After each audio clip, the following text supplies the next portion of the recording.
This area, there was a substantial thicket of buckthorn that has been addressed the last year, and right now there's some remnants along the edges. There's a few bigger ones, an inch. Most of the stuff in here they'd gone through years ago, and they had taken out some really big ones, the big canopy ones, the big monster trees, and there was no follow-up, so it became a really dense thicket. It's a lowland, so there's a lot of moisture. The soil's really fertile, and the ashes in here, as you can see, died in the last few years with emerald ash borer, so it opened up a lot of light. So at the present time, there's a group that's addressing these pretty aggressively and has, for the most part, been bogged down in this area the whole time. Now, I haven't worked in this particular thicket. This is about 2 years ago in this general area I did. There's large sections that were cleaned out that were not as problematic to say. This was just, this was just huge thicket. Couldn't even walk through it. You could find some deer paths maybe and kind of struggle through it, but it was the whole thing was this. And it's hard to say. We're talking a couple 100 feet by a couple 100 feet, maybe 300 by 300, just full buckthorn. And this is a separate group from the group that I work in. I've worked with these folks in the past separately, and they do their thing, and I would do my thing in the same areas. We just have different approaches, and I haven't done anything in this particular park area for a year now. The only thing that we did is a few of us came through here, and we created roadways through here, broke it down into sections, right down the middle, and then made into quadrants. That way you can work on the edges and keep shaving off as time goes by. And there's a different approach here. What these folks are doing is pulling all the plants one by one by one. Now this one right here, that was us. They don't do those at all. They don't cut it to the ground and just be done with it. They'll go through and pull every single plant. You can look at this density here. It's like there's a ton. They've been doing this all summer long, just this section. They've made some progress. However, the only negative right now is there's substantially disturbed soil here. Huge disturbance, which can work to our favor, but also can be very negative. And you can see it through there. Yeah, there's really nothing there. One thing that's real prevalent is this white snake root, and that's come through. The one thing that I did notice, there's an area over there that I cleaned out 2 years ago because it wasn't so bad with the buckthorn and the native species. There was a ton of them, dozens of native species, and a couple of them were of special concern, which means that they're all close to extinction in the wild areas. And they started pulling, and there used to be hundreds of plants. I saw 2. By pulling it, just indiscriminate disturbance. But you can see the dandelions popping up. There are some natives popping up, so there's going to be some benefit in this area. But the time that it takes to pull all these, our group would have had this done already. It would have been done with less time. But you're starting to get some invasives in here. The motherwort, a lot of that. You've got the mullein, and a lot of tree of heaven is popping up in here as well. Little ones everywhere. So there's a lot of that. Another one that's real prevalent in here is the stick seed. A lot of them fried out with funguses. If you're at stress, but you can just see carpets of that. That's a native plant, but it's got its benefits. However, it's going to be a ton of that in here, and be hard to work in here. You're going to get your clothes all stuck in there. But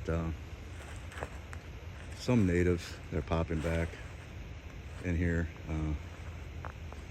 Yeah, motherwort. A lot of mullein in here, surprising. Maybe the birds are, just spreading the seeds around. There's another patch over there they pulled, just packed with them. So they're in a situation like this, you can see how disturbed the soil is. They pull every single plant. There wasn't much down here. It was pretty dense, so there's a lot of what should I say?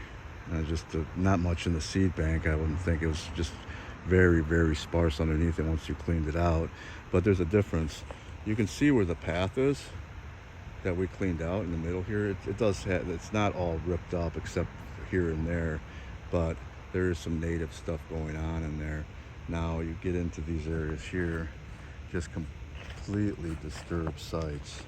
So really, as far as buckthorn goes, I don't believe that pulling is the way to go. It takes too long, and it really disturbs the ground. It also creates a lot of debris that you can see with these piles.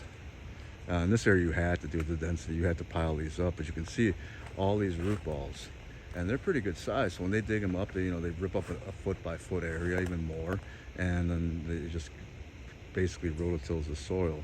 And that's some bull thistle coming in through here. It's not all bad. I mean, this area needed to be done. However, the effort that they could have employed, this could have been done in substantially less time. And by chopping and dropping, I believe that I can do like more in an hour than than 4 pullers can do in 2 hours. Maybe even more, but that's the case. Like here, look at this. This is a native area. There is nothing underneath that. All rototilled, all ripped up. And that's what they're told to do. So they think that's the way to do it. But the people that tell them to do that do not do it that way. So that seems kind of strange to me. The people that are telling you to do it one way, do it a different way, I don't really think you should be listening to them too much. You might need to for permission's sake, but you got to kind of question how serious they are in the effort here. And a lot of times they do that because they don't trust people. They'd rather have them slow down and be more focused on specific species than actually get results. And as I said, there's some native species, the Talea species, pretty nice. There's quite a few of those in here. Some of the ashes are coming back. The juvenile ones, they don't. The emerald ash borer doesn't seem to get them too often, but ultimately they probably will. Maybe some will become resistant. The thing is about this area is like it's got some issues. It needs to be regenerated with some native species, particularly some oaks would be nice. They're starting to age out, and the ashes were a real primary plant in here, and they died. But the topic really is, how do you deal with buckthorn? And the most effective, quickest way to do that is to chop it at the ground and treat the stump. And the smaller ones, it's better to just cut the canopies off. If you have such density, it's hard to go individually. Cut the canopies off, keep shaving those off, and over time, you just keep going down and down. Ultimately, you'll have to deal with them individually, but at least you can take the canopy off, stop any seed production, and at that point you can eliminate that. But if you're not going to be serious about the effort following it up, I mean, if you're going to chop the tops off, it's in the fall, the next spring you're going to have to come back when it first flushes and cut a few more off. And over time they'll start, a lot of them just die in that manner, and then you can start dealing with the remnants over the next year or so. But there was some seed spread in here. It looks like there's some agastache, some hyssop, looks like a little bit of yarrow, and this hyssop really is reliable in these disturbed areas. They don't like competition. A lot of white vervain. A lot of people think that's weedy, but a very reliable plant. So in an area like this, you'd want to just broadcast a ton of that. So if you don't get the native structure established in here quickly, you're going to have a substantial amount of invasives that are going to take over and spread. A lot of mullein, and as I said, the white snake root is very reliable. So you can see here, completely disturbed soil, just ripping it up. I mean, some areas were cut down and it wasn't a problem. This is a trail that we had just to go through here, but they finished it up, and you can see it looks like it's rototilled. So I don't know. I mean, disturbance is beneficial, but you have to work with it versus just letting nature take its course. So as I was saying, it's like everybody's got their own approach, but those pull bearers, they weigh too much. They love these things. The thing weighs 25 pounds. I wouldn't last 5 minutes with that thing. I'd say this is too much work for volunteers. And a lot of times you have a real hard time getting volunteers when you pull. They just don't see the measurable results. I mean, they've been in this section. They're dedicated. I'm not going to talk anything negative on them. They're getting things done. But I think if they were to focus their energies in a different manner, they would have had this done already, and they would be working on other areas, or they would have been able to go through and make sure all the seed producers were cut down.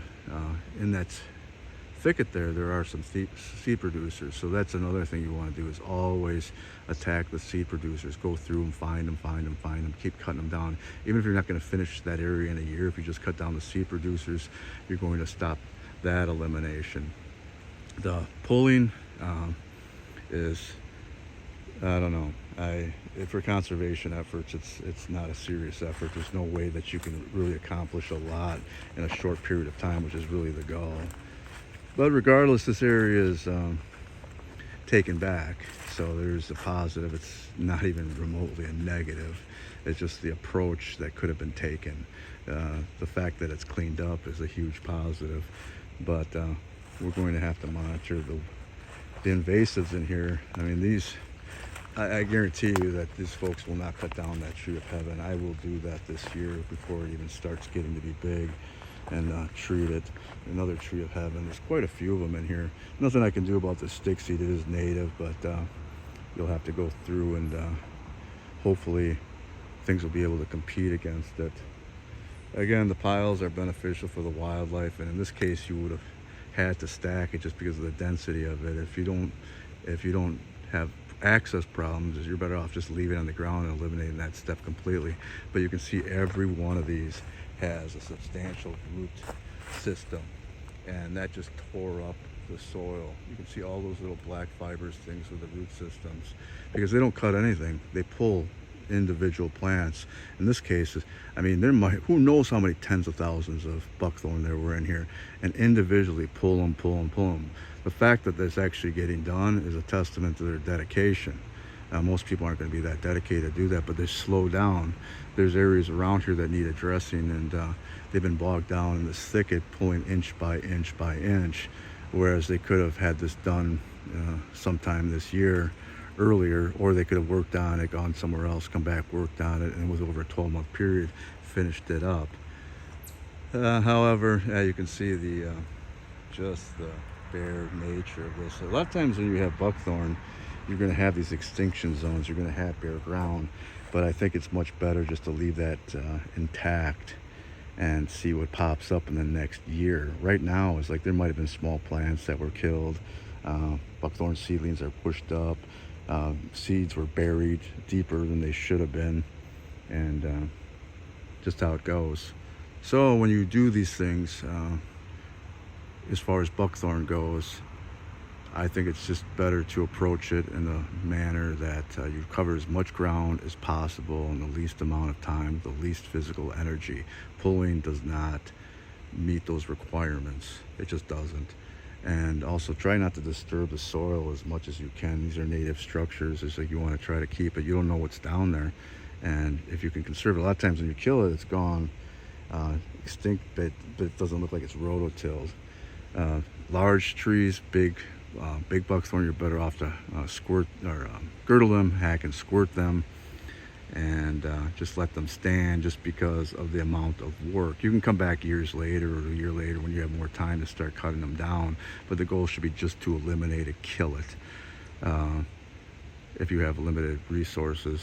And the smaller ones I'll chop down to the ground, treat them, and they're dead. You don't have to revisit them again. And smaller, like pencil thin ones, it's best to cut the canopies off if you don't have time to go through them individually. Keep weakening that plant.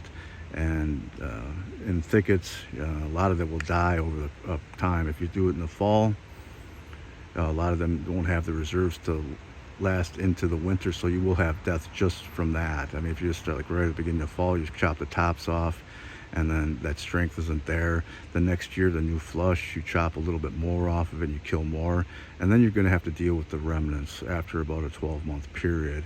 And I found by doing it that way is maybe a third of them will survive.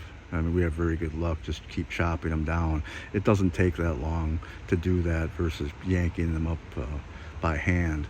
And one person could really, this thicket you had to deal with a different manner. A lot of these were an inch or two across, so you had to cut them to the ground. There were some that were smaller, but some thickets are smaller. They're not as big. A lot of these trees, and you can see back there, the buckthorn is it's 12 feet tall. Probably I'd say 12 feet tall, and a lot of these are an inch and a half in diameter, so you have to cut those down. But if you pull every individual one, that's a lot of physical effort.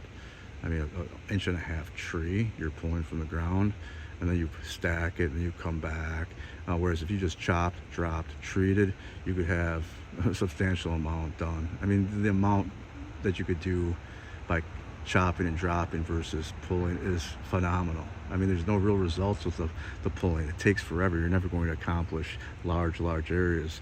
The only thing difference here is that these folks are very dedicated, and they come out every week and they pull, and they don't have any problem with it.